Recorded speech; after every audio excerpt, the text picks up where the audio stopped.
Hey, so I wanted to start a new series where I talk about a tree from the Northwest, and I thought what better tree to start with than the Douglas fir. So these trees can grow up to 250 feet tall, and the trunk diameter can range between 5 and 6 feet on fully mature trees. If we take a look at the tree that I'm with right here, it's probably about a 3.5, 4 foot diameter tree. My guess is about 150 feet tall.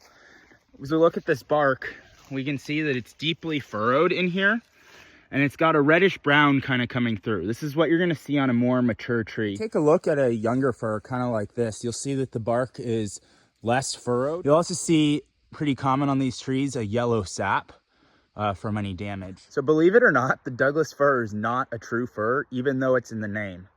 And so we looked at that bark as one way to identify it. The needles also tell you a good story.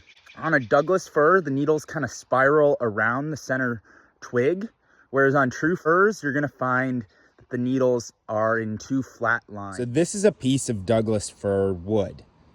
It stands out for the contrast between the early wood and late wood. That early wood is the light part, the late wood or summer wood is that dark ring that you see. We have something called the Jenka test that talks about how hard a piece of wood is. It's where they press a 1/2 inch steel ball halfway into the surface of the wood and measure how much force it takes. So fir is relatively hard at 620 on the Jenka scale.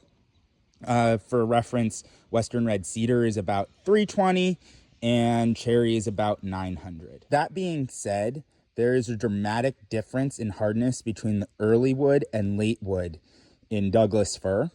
The early wood is very soft. I can easily dent it with my fingernail, and this can make cutting joinery and paring the end grain with a chisel difficult to do in fir. I have 3 pieces of Douglas fir on my bench.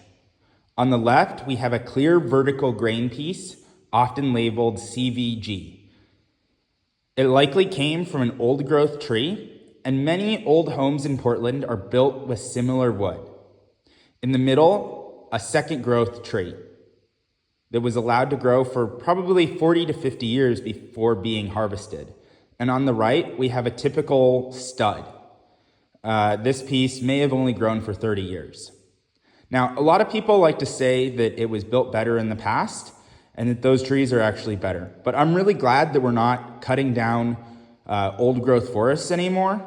And actually, the strongest part of fir is that late wood, and you can see that the ratio between late wood and early wood on this young piece is a lot more than on this old piece, which can actually mean that the new studs are actually stronger than some of the old ones. I wanted to show you a couple projects that I've done with Douglas fir. So first, here's my workbench, primarily made from Douglas fir that my neighbor's late husband took down on their property. And I love working with woods from the Northwest because of those special stories and knowing where that wood came from. It was definitely a challenge to cut this much joinery into fir due to those issues I noted earlier. But you can use a couple of tricks like softening the end grain with denatured alcohol or water that can make a big difference when going to pare. Douglas fir is moderately rot resistant, which has allowed me to use it here in this timber frame detail and exposed rafter detail at the entrance of my shop. I hope you found this video interesting, and leave me a comment letting me know what wood you want to hear about next.